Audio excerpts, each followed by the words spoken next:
Hello, community. So great that you are back.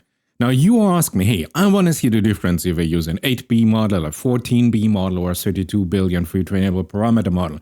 How good are they? What is the difference here, especially if I use them as agents? And you said, listen, I don't want to see this reasoning model. Can you make a test on non-reasoning models, but let them run longer? So we see if we just add time, the non-reasoning models can achieve something that's coming up to the reasoning models. And you ask, hey, are they any good for agents? So let's have a look. And you had another limitation here. You said, hey, do it on a reproducible platform for us. Don't show us anything of you.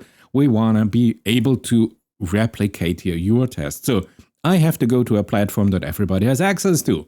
Well, great. That's what I'm looking for. Now, you know I already have this video where I compared the update of the DeepSeek R1, the 0528, in the full version with the Qwen3 8B version, where we extracted here the reasoning traces from R1 and we implemented it in an 8B model. So you have here the small and the biggest one. So great. What is missing here is at first we get a new test. Now I increase the complexity. I have a test from 0 to 50 floors in my elevator test. But I will start here with the same base model, the DeepSeek R1 0528 Qwen3 8B. And then I will give you the 14B and the 32B so you can see with your own eyes here what is the performance difference and does it really pay off if I use a 14B, or quite a lot of my viewers say, hey, with the new Apple I can run now 32B models here, which is great. So this is the test for you. Now, just to note that my complexity, my causal reasoning tests are designed in a way that the complexities are not easily separable. I do this because I also developed a test for multi-agent testing. But for the moment, we stay here with one LLM. But just that you know, I have dimension of energy, I have dimension of time reversal, I have dimension here of complexity that you just cannot separate here in orthogonal vector spaces. It's a little bit like Rubik's Cube, you know, just to make it a little bit more spicy. And I operate with models where we see the real reasoning traces. Reasoning traces, because I want to show you a particular pattern that develops if we go from 8B to 14B to 32B, and you will see with your own eyes why, if you update, what you get and why you should update. Okay, here we go. Just as a benchmark, we go here, 50 floor test here on a MISTRAL AI. I show you how complex this test is. Is it solvable here for the cloud models that we have? And I go here as a European with a proud European MISTRAL AI model. Let's start the tests. Okay, here we are at the European MISTRAL. So what we do, we go with thinking, beautiful. We have, 10 times speed. 3 remaining. This is beautiful. So what we do, simple. We just insert here my test and we say go. Yes, and it is thinking, beautiful. More thinking happening, generating an answer. This was the thought process, and here's the final answer. It took 11 seconds. Sequence of button presses is 12. Okay, beautiful. Now, with floor 50, all constraints, sequence is efficient, and this is it. Great. Now I just need to make sure that we really reached floor 50 and we did not overshoot. So wait a second. So you see, this is about the complexity that we have. So let's say something just a verification. And then I just say, hey, verify the solution, do not overshoot floor 50. The building has only 50 floors, so there's no way you can jump somewhere else. Beautiful, beautiful, beautiful. It is thinking, verification, generating an answer. Final answer, 7 seconds. Hey, now we have one more. So did we overshoot? Unbelievable. Okay, 42.50. This looks good. Total presses 13. Final floor 50. Exactly reached. You see, this is important that you are absolutely precise. Final resources, great. Codes collected, great. Within the limit. The sequence now correctly reaches floor 50 without overshooting and meets all the given constraints. And you see, sometimes the LLM is trying to trick you. And if you have not absolutely precisely defined the boundary condition of your system, it will find a solution you have never thought of possible, that the elevator goes out of the building somewhere to higher floors and then falls back by gravity and lands at floor 50. I mean, You have to have this idea. But beautiful. So we found a solution within, I don't know, 7 seconds, what it was. Just give me a second. 7 seconds.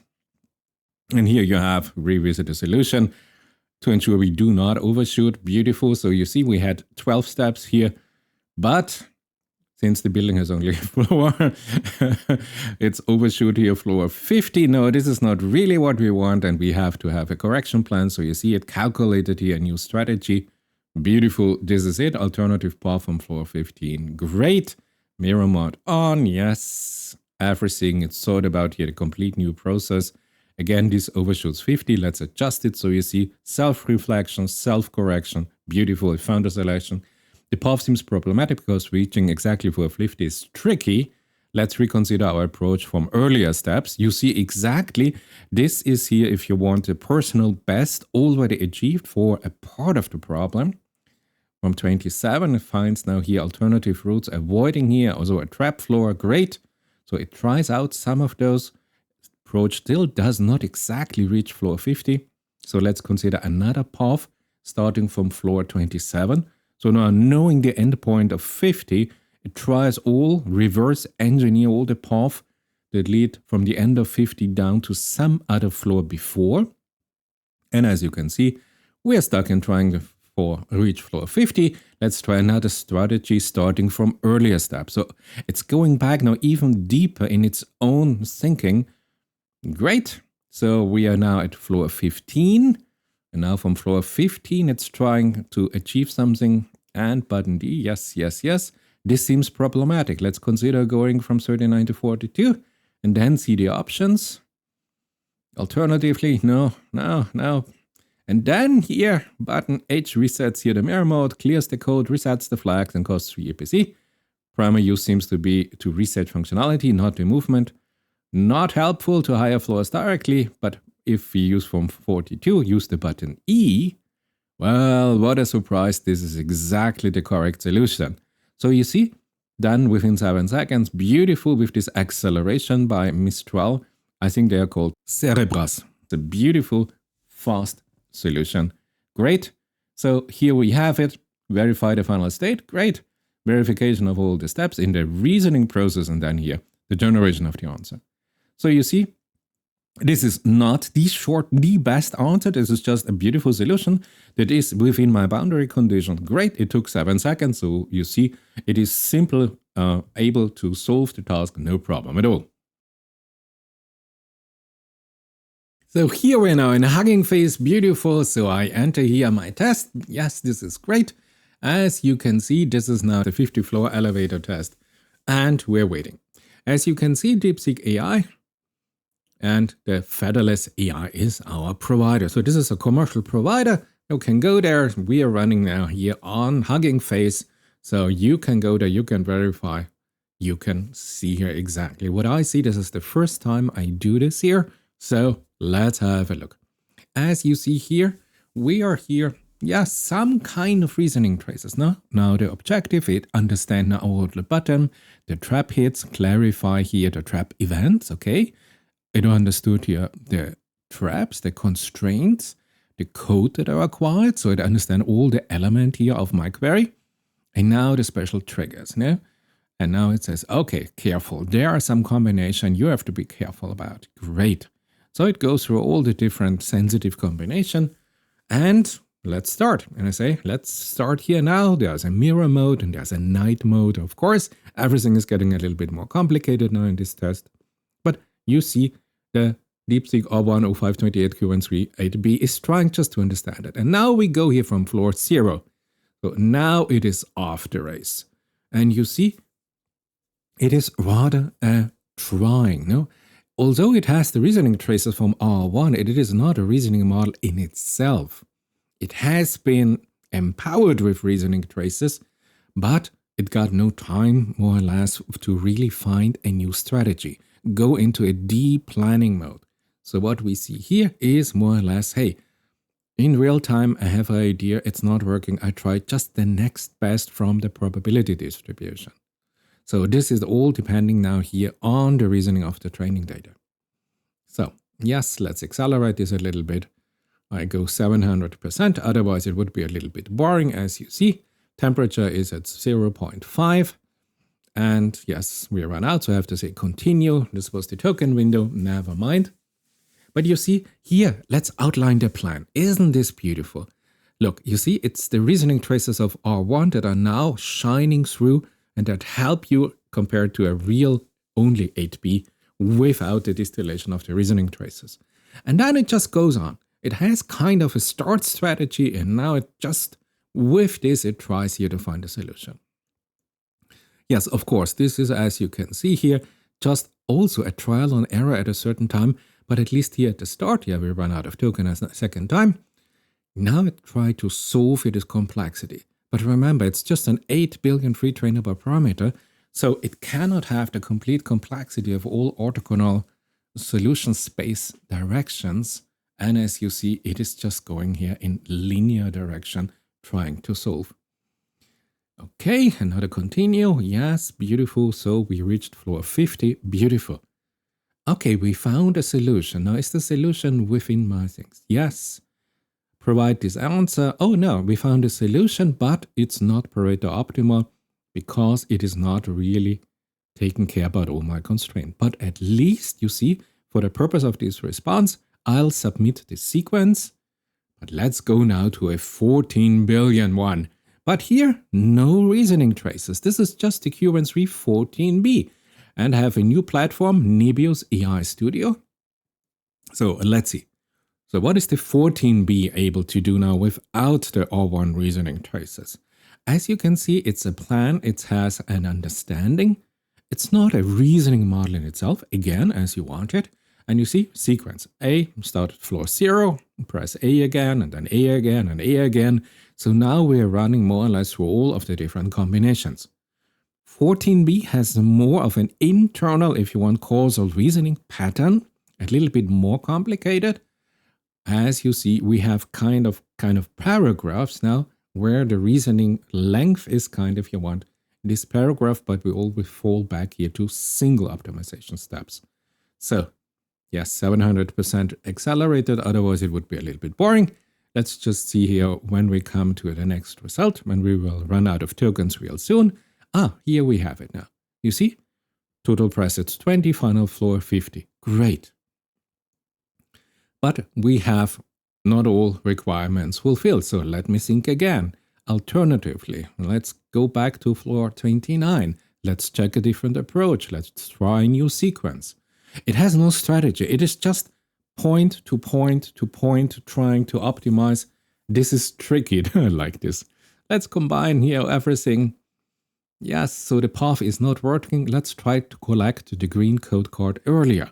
So you see, it's a similar idea that switches up here, the probability distribution. If it's not working, what is the next in the probability distribution? So the path is still missing the green card. This is really challenging. Maybe the optimal path requires collecting green and red codes, and then. So you see, this is really stuck. But I love the transparency of the reasoning traces. So let's accelerate again. And we see, okay, green, green, green. But look what happened.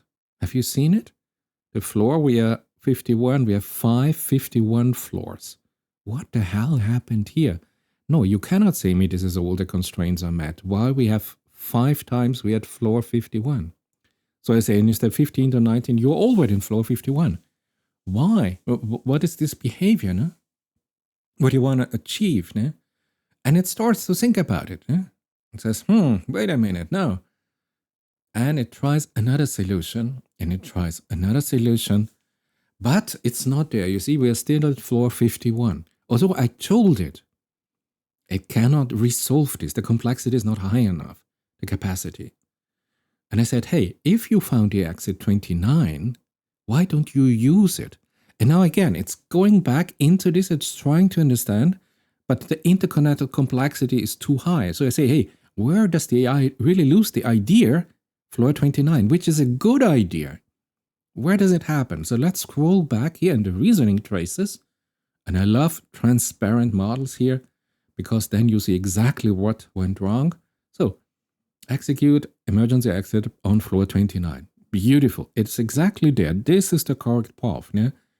yeah, it's not working because it's a little bit tricky. So it's trying this out. Okay, no, that's not the way. So go from floor 15. No, that's not really the way. Okay, let's now go from the floor 27. I cannot achieve this. Let's go from the floor 25. No, I cannot achieve this. So you see, this is tricky. Maybe another approach. Let's try here a new sequence. So it is point to point, but the way or the amount of possible alteration is so high that this is now really a probability. You can be lucky to get the right one, or you can never come back from this jungle of possibilities. It's a real probability. We don't know about the performance. And this is why I only do one run. Normally, I would have to run this 100 times and then tell you here about the performance. But I guess you understand this is a highly probability system, so we cannot reproduce this here on a solid level. No? But you see, it's just still trying to find the way to floor 29. But it found on another complexity plane, the energy plane, it is not able to solve this.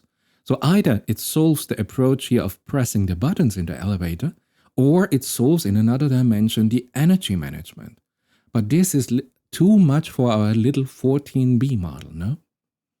So here is the question, can we separate the complexities to have two agents, that one agent operates in the energy plane and one agent operates in the button press plane? And how would be the communication pattern? Should it run here over a central orchestrator? Or should we go with a mesh intelligence, with a swarm intelligence? You see, it says, okay, I cannot find it.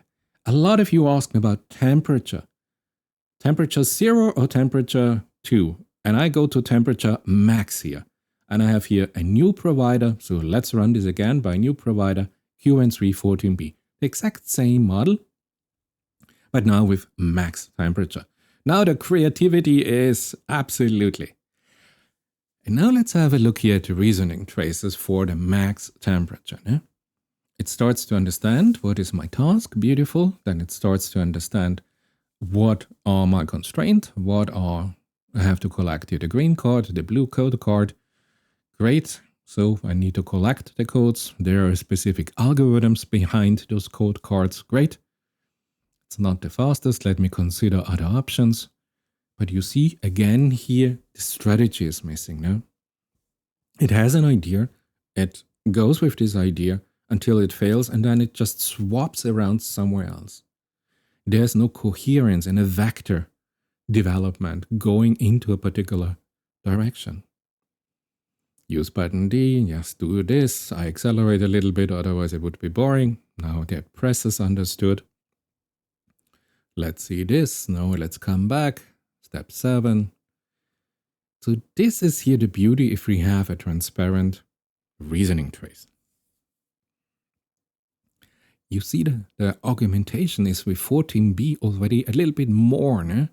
You see, it's trying here to build here kind of a more complex reasoning trace, but the problem I presented it is just too heavy for this. So let's see what it comes up with. Just let it run here with maximum temperature. You see we found a solution. This is great. Maybe here another solution or replay. Great.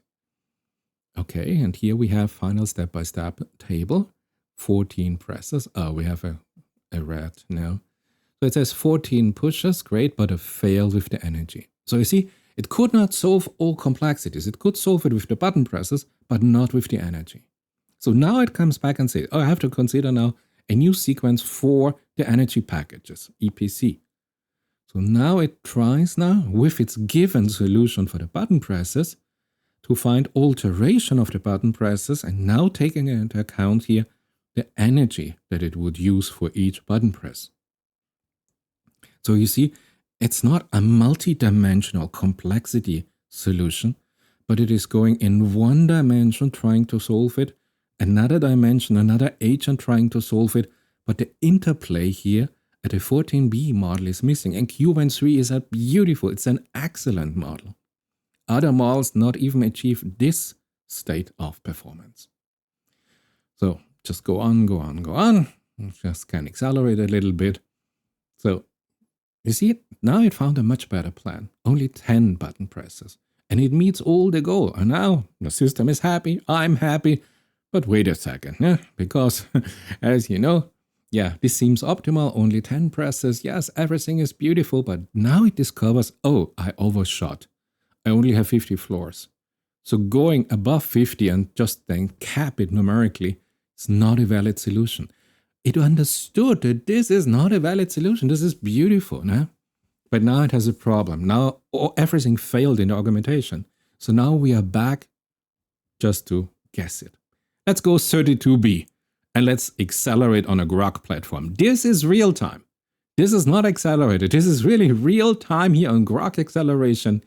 Beautiful. S32B. Now you see here the reasoning traces.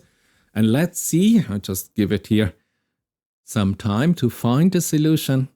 But this is if you work at optimized compute platforms, like on MISTRAL I showed you, or here groq also has here accelerator. But a step, press this, you see, we are back again, since it's a not reasoning model, it has not a strategy developed, it has not understood the complexity of the task. It is more or less trying here, just brute force going in and finding a solution. Okay, we reach here the max token length, let's say continue. The augmentation here, you see, more complex, a little bit longer. It's trying already to understand here, not just the next step, but here the next 2-3 steps here at the same point. But 32B is still not there yet. But we get here the first result. Okay, 13 step, that looks great. Optimality, this is Pareto optimal, 13 steps. We have a button sequence here. Everything is great, beautiful, random traps, great. And is there any problem with this solution? What do you think? Yeah? 30 steps is the minimal sequence, 12 steps is not possible, because then we fail here on some task and say, okay, great. So 13 step is here a 32B solution. But if I say validate your solution, you see what happens? We reach floor 53 in a building with 50 floors. So again, we have this same now in Qwen, where we have suddenly here the floor 53, and then it says, yeah, now I cut back on 50. So the system tries to find a solution. It is now at temperature 1.3 are creative, but it's not possible here. Cap at 50, you see? We only have 50 floor. So this is an incorrect solution. So I hope I can answer your question. Hey, what's the difference on 8B, 14B, 32B? Does it really pay off to go with higher models, invest a little bit more in the computer infrastructure, and have a better reasoning capability? And also the question, hey, non-reasoning models that run really 10, 15 minutes, are they then equivalent in their performance to here the reasoning model? And I guess you see the answer is no, because the reasoning process in itself is not just more time, but it is also the system trying to build in a planning process kind of a strategy how to solve this. And this is the most important point here with our reasoning models. I hope you enjoyed it. If you subscribe, it would be great to see you in my next video.